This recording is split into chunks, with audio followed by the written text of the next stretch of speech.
The all new Leica Q3. I spent 5 days with it in Kyoto, Japan. Check out these sample images and video.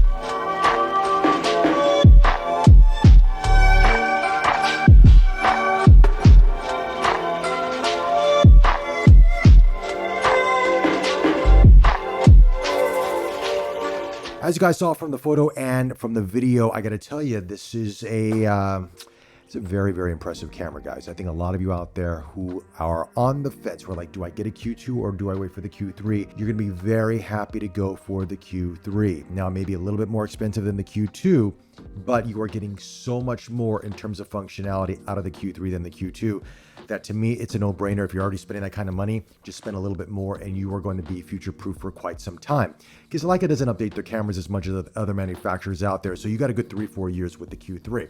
Now, I am not going to go through every single spec on this camera system because you've already seen them. And plus, I was using a production camera with pre-production firmware, so this is going to be more of a first impression. So I'm going to tell you what it was like to use every day to travel with the camera, something that you may be doing with the Q3 yourself when you go through it.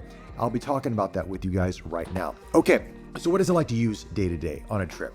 It's fantastic. The size, the weight, the design of the Q system. I mean, it's been the same since the original Q all the way to the Q3. As a matter of fact, the design looks exactly like the Q and the Q2, except when you go to the back, when you have the tilt display now, which is a welcomed addition to this camera.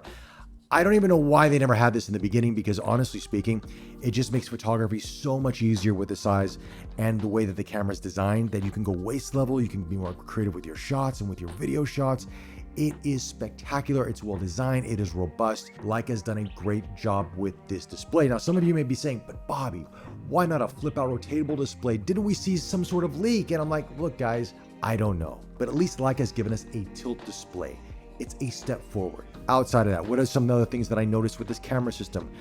The image quality is gorgeous. Absolutely gorgeous. Now you might be saying to yourself, but isn't this the same 60 megapixel sensor that we've seen in the M11, etc., etc.? And I'm going to say, I don't think so. Well, if it is, they're using a different color science. Let's put it that way, because I tried the M11 like a lot of you have out there. And some of you have said, look, you weren't too sure about the color science coming out of the M series camera. Now, to me, it looks very much like film.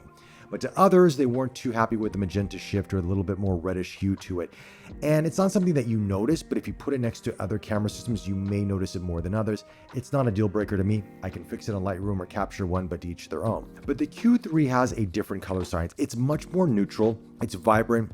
It's a little bit more punch to it, but it is very easy to edit. There's some vibrancy to them, a little bit of saturation, but they pop and almost to the point where you don't need to edit much out of camera unless you want to be a little bit more creative.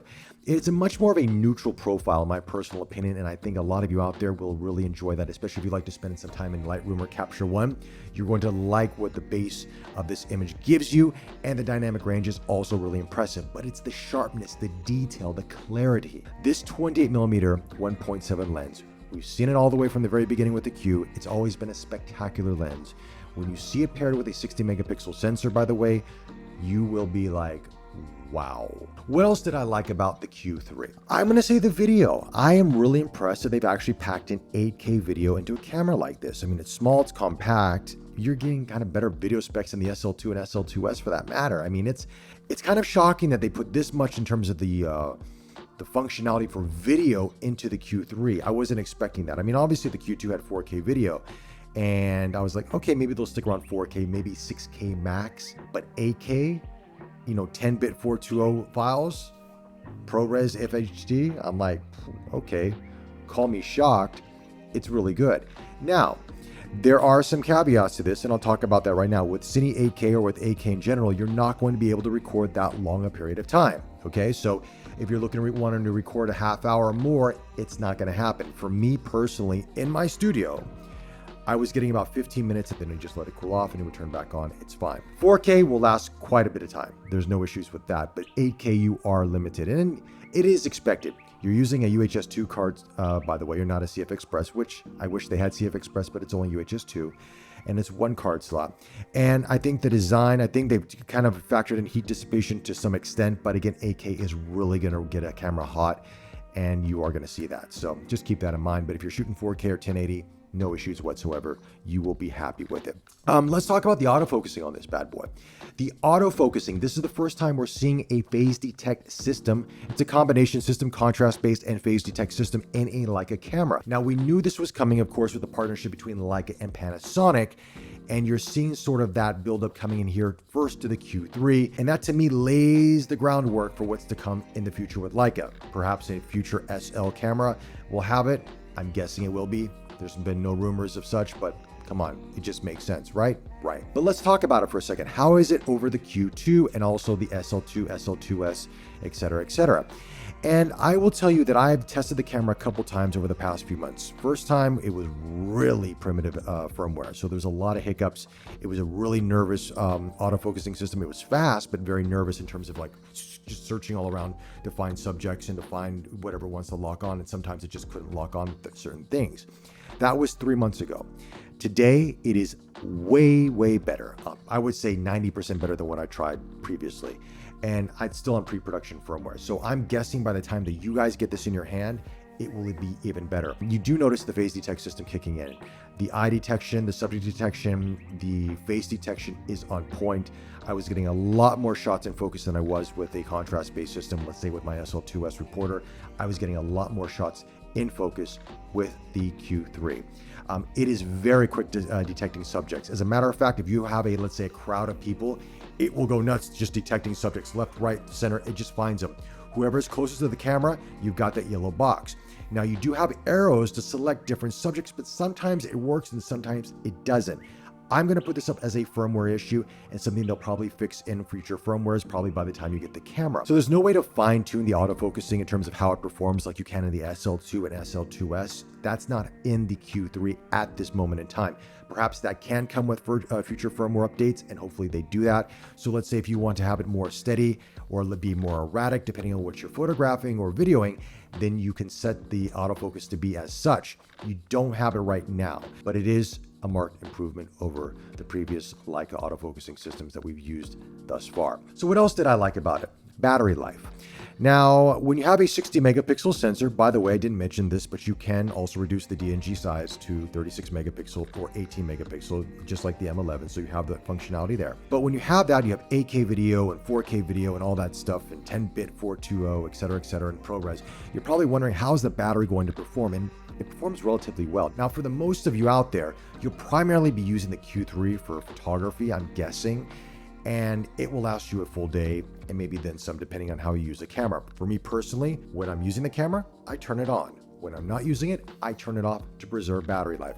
I don't let the auto power off get into play, because sometimes you're walking around, the camera hits your body, it automatically turns on, then before you know it, your camera's flat. You don't know why, but it's because the system detected that it was going to be used. So I just turned things off, and I was more than happy, and I was walking all over Kyoto and Nara and going to different temples in the heat and the sun, and it was we trekked some kilometers, that's for sure, but I was great with the Q3. By the way, there's one thing a lot of you are going to really like about the Q3, and it's not about performance. The lens cap is super tight, super secure.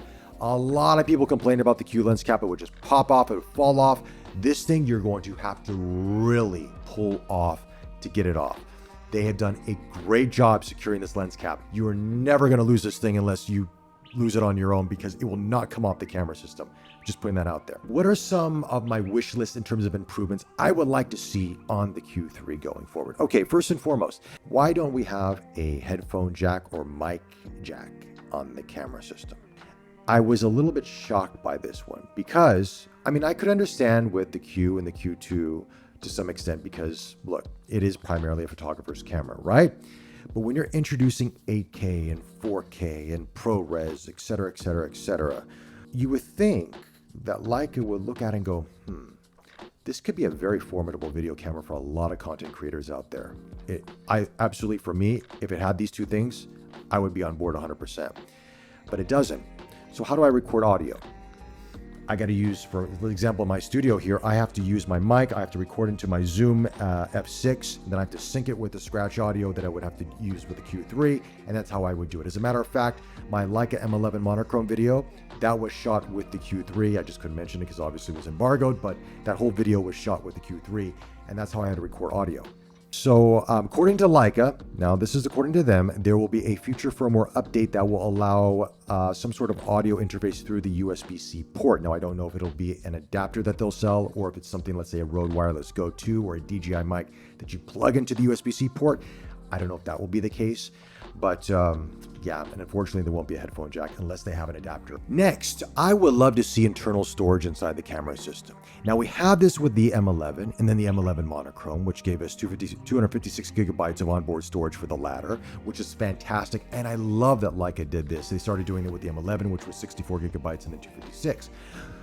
But the Q3 could really utilize this, I feel. They really could. And I don't know why they alleviated it out of at least this version of it. But if they do a Q3P or a Q3 monochrome, I do hope that they add that internal storage back in, because it is so nice to walk around without the worry of having an SD card on you. And if you just want to pick up the camera and go and shoot, you know that that drive's going to hold your images or your video footage and it's there, and it would just be awesome to have. So hopefully they do add that in a future version of the Q. UHS 2 card slot. Now I get it. Leica wants to have this sort of ecosystem where you can just take one card and move it from various different cameras, but we're now getting into 8K territory. We're getting into Cine 4K and all these things. And yes, one could argue that, well, the SL2 and SL2S don't use those CF Express Type B cards. Do we need it for the Q3? And I would say, yes, you do. 60 megapixel images. Now you're not shooting burst modes, but it's still a lot to write to a card. And plus, when you're writing those type of video codecs, it takes a lot. You want a faster read and write speed than a UHS 2 card slot can give you. Now, to give Leica credit, they've done a tremendous job of utilizing the UHS 2 card slot for this camera. But I do feel it's time to bring in the CF Express Type B. And look, if you're worried about cost, if you're going to purchase a Q3 camera or a Q camera or a Leica camera for that matter, I think you can afford a CF Express Type B card.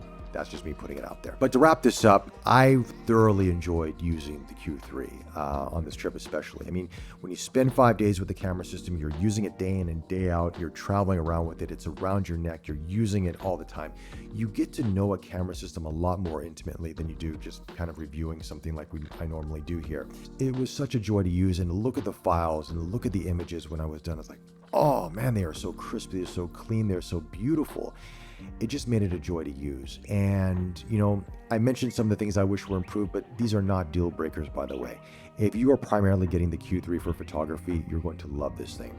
If you want it to be your hybrid camera system, I would say wait a little bit. Let's see what they do with it to mature it. But I'm so happy that Leica's taking this step forward, going into the world of video with some high quality codecs.